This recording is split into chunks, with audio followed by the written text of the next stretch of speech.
Channel viewers எல்லாருக்கும் வணக்கம். இன்றைக்கி டேட்டு பார்த்தீங்கன்னா 24 மார்ச் 2026. ஸோ இன்றைக்கி பார்த்தீங்கன்னா நான் 2 ட்ரேட் எடுத்தேன். மோஸ்ட்லி எனக்கு ஒரு ட்ரேட் தான் நான் எடுப்பேன். அது வந்து ப்ராஃபிட்டபுளாக முடிஞ்சிச்சுன்னா அதோட நான் விட்டுருவேன். நான் ஃபஸ்ட்டு எடுக்கிற ட்ரேட் வந்து எனக்கு ஆப்போசிட்டாக திரும்புற மாதிரி தெரிஞ்சதுன்னா இன்னொரு opposite trade, recovery trade, adjustment trade எடுத்து அந்த லாஸை வந்து நான் ரிகவர் பண்ணுவேன். ஸோ மேக்ஸிமம் 2 ட்ரேடுக்கு மேலே நான் எடுக்கிறது கிடையாது. ஸோ அதுபோல் இன்றைக்கி பார்த்தோன்னா நான் இன்றைக்கி 2 ட்ரேட் எடுக்க வேண்டியதாகிடுச்சு. ஏன்னா நான் ஃபஸ்ட்டு வந்து ஒரு டவுன் சைட் ட்ரேட் தான் நான் எடுத்தேன். பட் அது வந்து ஆப்போசிட் திரும்பினதுனால அதில் வந்து லாஸை வந்து ரிகவர் பண்ணுறதுக்கு இன்னொரு ஆப்போசிட் ட்ரேட், அப்சைட் ட்ரேட் எடுத்து அந்த லாஸ் வந்து ரிகவர் பண்ணி ப்ராஃபிட்டபுளாகவே இன்றைக்கி நான் முடிச்சிட்டேன். ஸோ இன்றைக்கி என்ன பார்த்தீங்கன்னா, நான் எடுத்த ஃபஸ்ட்டு ட்ரேட் வந்து நான் டவுன் சைடு தான் எடுத்தேன். கால் ஆப்ஷன் தான் வந்து நான் செல் பண்ணியிருந்தேன். அதில் பார்த்தீங்கன்னா எனக்கு வந்து ஒரு 17,000 வந்து லாஸில் தான் முடிஞ்சுது. அதுக்கப்புறம் திரும்ப நான் ஆப்போசிட் ட்ரேட், அப்சைட் ட்ரேட் நான் எடுத்தேன். அதில் வந்து பார்த்தீங்கன்னா ஒரு 25,000 மேலே ப்ராஃபிட் பண்ணதால் ஓவராலாக இன்றைக்கி பார்த்தீங்கன்னா ஒரு 8,120 ரூபா வந்து நான் ப்ராஃபிட்டபுளாக தான் நான் முடிச்சிருக்கேன். ஓகேங்களா. இன்றைக்கி வந்து ரேஞ்செலாம் ரொம்ப பெருசாக இருந்ததால் நான் ஃபஸ்ட்டு நான் எடுத்த அந்த ட்ரேடில் வந்து வெறும் 3 லாட் தான் நான் செல் பண்ணியிருந்தேன். ரெண்டாவது எடுத்த ட்ரேடில் வந்து எனக்கு ஸ்டாப் லாஸ் கொஞ்சம் பெட்டராக கிடச்சதுனால 5 லாட்டாக எடுத்துக்கிட்டேன். ஓகேங்களா. பட் எப்பயுமே என்னோட லாஸ் வந்து ஃபிக்ஸ்டாக தான் நான் வச்சுப்பேன். ஸோ என்னோட கேபிட்டல் 6% தான் நான் ரிஸ்க் எடுப்பேன். ஸோ அதை பேஸ் பண்ணி தான் இன்றைக்கி நான் எடுத்தேன். அப்படி பார்க்கும்போது 2 ட்ரேடில் ஓவரால் பார்க்கும்போது 8,000 ரூபாய் வந்து நான் இன்றைக்கி ப்ராஃபிட்டில் தான் முடித்தேன். இன்றைக்கி என்ன கான்செப்டை பேஸ் பண்ணி நான் இன்றைக்கி இந்த 2 ட்ரேட் எடுத்துன்றது நான் பாசிட்டிவ் டேட்டா இருக்குல்ல, 5 இயர்ஸ் டேட்டா. ஸோ அதில் நான் எக்ஸாம்பிள் சார்ட்ஸ் எடுத்து வச்சு இப்போ நான் காட்டுறேன். இப்போதைக்கு 2021 கூட போகலாம்.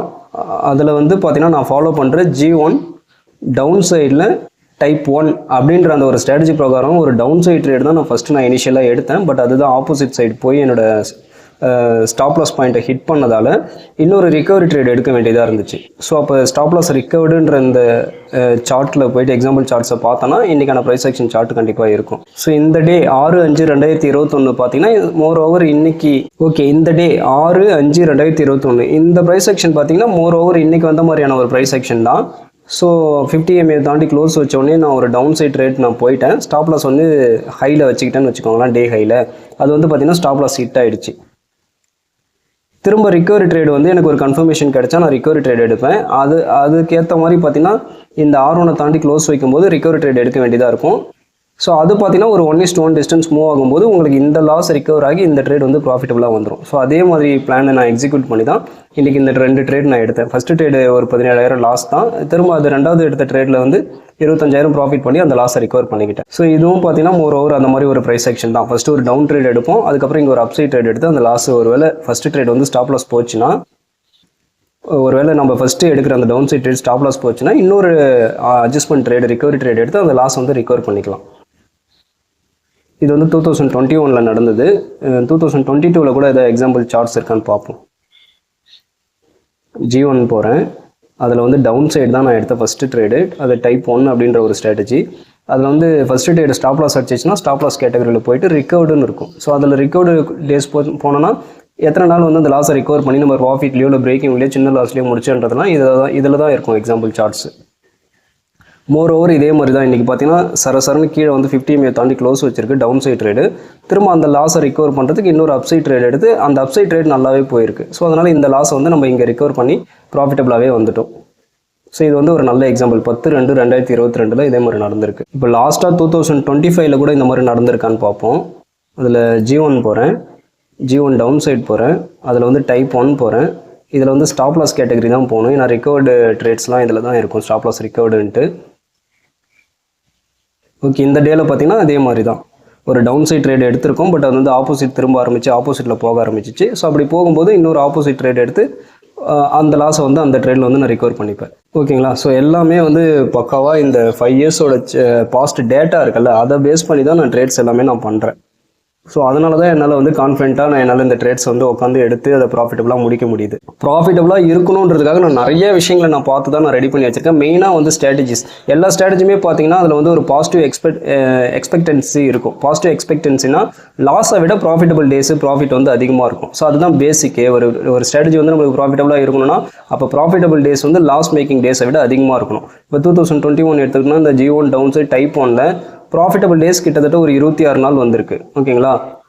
அதுலேயே லாஸ் மேக்கிங் டேஸ் நம்ம பார்த்தோன்னா ஸ்டாப் லாஸ் ரிகவர்டை விட்டுருங்க, அது மோர் ஓவர் பிரேக் ஈவன் கணக்கு. அது போக லாஸ் மேக்கிங் டேஸ் வந்து ஒரு 4 நாள் தான் வந்திருக்கு. அப்போ ஓவரால் 26 நாளில் இந்த 4 நாள் மைனஸ் பண்ணால் ஓவரால் அந்த ஸ்ட்ராட்டஜி வந்து அந்த 1 இயர்லோட பெர்ஃபார்மன்ஸ் வந்து நல்ல ப்ராஃபிட்டபுளாக தான் இருக்கும், பாசிட்டிவான ஒரு ரிட்டர்னை தான் கண்டிப்பாக கொடுக்கும். ஓகேங்களா, இது ஒரு விஷயம் வந்து நம்ம ஸ்ட்ராட்டஜிக்கலாக பார்க்குறோம். அது இல்லாமல் நான் வந்து ஆப்ஷன் செல்லிங் பண்ணுறேன். அதில் வந்து பார்த்தீங்கன்னா வெள்ளி, திங்கள், செவ்வாய் இந்த 3 நாள் பார்த்தீங்கன்னா நிஃப்டியில் பண்ணிக்கிறேன். புதன், வியாழன் மட்டும் நான் சென்செக்ஸில் பண்ணிடுறேன். இது ஏன்னா 1DT 0DT, அதாவது 1 days டில் எக்ஸ்பைரி அன்றைக்கும் எக்ஸ்பைரிக்கு முன்னாடி நாள் வந்து ப்ரீமியம் வந்து நல்லா டிகே ஆகும். அதனால் நான் வந்து செல்லிங்கை வந்து சென்செக்ஸ்லையும் நிஃப்டிலையும் மாற்றி பண்ணிக்கிறதுனால எனக்கு டைம் டிகே வந்து ரொம்ப பெட்டராகவே இருக்கும்.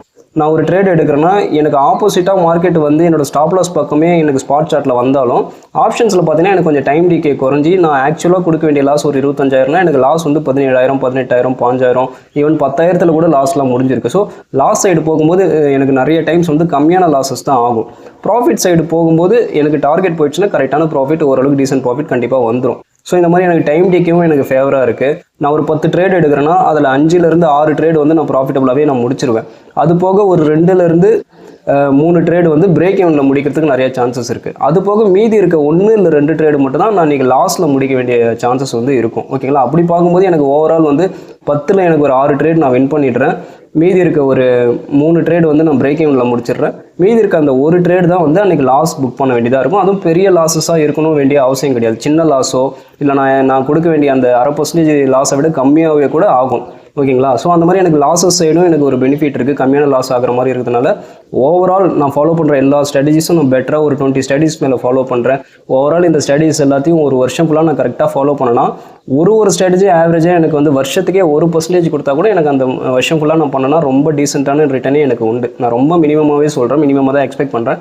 ஸோ எனக்கு டீசென்ட் ரிட்டர்ன் கண்டிப்பாக கொடுக்கும். அதெல்லாம் என்னோட ரிசர்ச் அனலைஸ் பண்ணி ஸ்ட்ராட்டஜிஸ் ரெடி பண்ணி அது கூட கரெக்டான ரிஸ்க் மேனேஜ்மெண்ட் பொசிஷன்ஸ் எல்லாம் கரெக்டாக பண்ணி இதுக்கு ப்ராபபிலிட்டி ஆஃப் வின்னிங்கை ஆட் பண்ணி டைம் டிகேயோட பெனிஃபிட்டை கூட ஆட் பண்ணி செல்லிங் பண்ணி நிஃப்டியில் ஒரு 2 நாள், சென்செக்ஸில் ஒரு 2 நாள், ஸோ இந்த மாதிரி விஷயங்கள்லாம் ஆட் பண்ணி வெள்ளிக்கிழமை மட்டும் கொஞ்சம் அவுட் ஆஃப் த மணி போயிட்டு பண்ணிப்பேன் நிஃப்டியில். ஏன்னா எனக்கு ப்ரீமியம் கொஞ்சம் ரொம்ப அதிகமாக இருக்கிறதுனால அவுட் ஆஃப் த மணி பண்ணால் கூட பெட்டராக தான் இருக்கிறதுனால அவுட் ஆஃப் த மணி பண்ணுறேன். ஸோ இவ்வளோ விஷயங்களையும் நான் சேர்த்து வச்சு பார்த்து லாங் ரன்னுக்கு நான் கன்சிஸ்டண்ட்டாக பொறுமையாக ட்ராடவுன்ஸ்லாம் பெருசாக வராத அளவுக்கு நான் வெறும் 0.5% தான் என்னோட கேபிட்டலில் ஒரு ட்ரேடுக்கே நான் ரிஸ்க் எடுக்கிறேன். ஸோ இந்த மாதிரி கொஞ்சமாக நான் ஸ்டெப் பை ஸ்டெப்பாக நான் அந்த நம்மளோட அந்த அக்கௌண்ட்டை வந்து க்ரோ பண்ணிகிட்டே போகிறதுனால தான் என்னால் இந்த அளவுக்கு கான்ஃபிடென்ட்டாக பண்ண முடியுது. ஓகேங்களா, ஸோ இதுக்கு பின்னாடி இவ்வளோ விஷயம் இருக்குது. நம்ம சும்மா ஜஸ்ட் ஒரு க்ரீன் கேண்டில் பார்க்குறோம், உடனே போடுறோம், நம்மகிட்ட இருக்க ஃபுல் அமௌண்ட்டுக்கும் ஆப்ஷன் பையிங் பண்ணுறோம், இல்லை ஒரு ரெட் கேண்டில் பார்க்குறோம், உடனே அப்படியே டவுன் சைட் ட்ரேட் எடுக்கிறோம். இந்த மாதிரிலாம் எமோஷனலாலாம் எதுவுமே நான் ட்ரேட்ஸ் பண்ணுறது கிடையாது.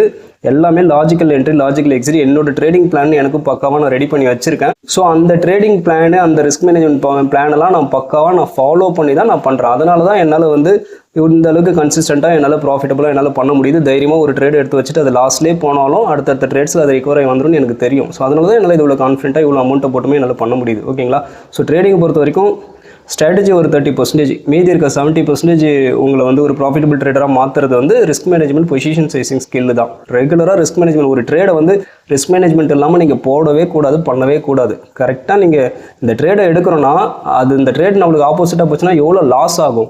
ஸோ அந்த ஒரு விஷயம் மட்டும்தான் நம்ம கண்ட்ரோலில் இருக்க விஷயமே, அது மட்டும்தான். இந்த ட்ரேட் எடுக்கிறோம், இது நம்மளுக்கு ஆப்போசிட்டும் போகலாம், ஃபேவராகவும் போகலாம்.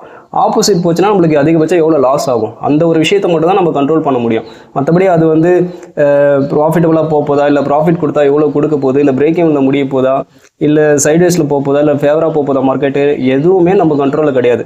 நம்ம கண்ட்ரோலில் எந்த ஒரு விஷயம் இருக்குதோ அதை தான் நம்ம கரெக்டாக கண்ட்ரோலாக வச்சுக்கிட்டாவே போதும். ஆட்டோமேட்டிக்காக ப்ராஃபிட்ஸ் வந்து நம்மளை ஃபாலோ பண்ணும். ஓகேங்களா, இந்த வீடியோ உங்களுக்கு யூஸ்ஃபுல்லாக இருந்திருக்கும்னு நான் நம்புகிறேன். மீண்டும் அடுத்த ஒரு வீடியோவில் நல்ல ஒரு பதிவோடு நான் உங்கள் எல்லாரையும் சந்திக்கிறேன். தேங்க்யூ.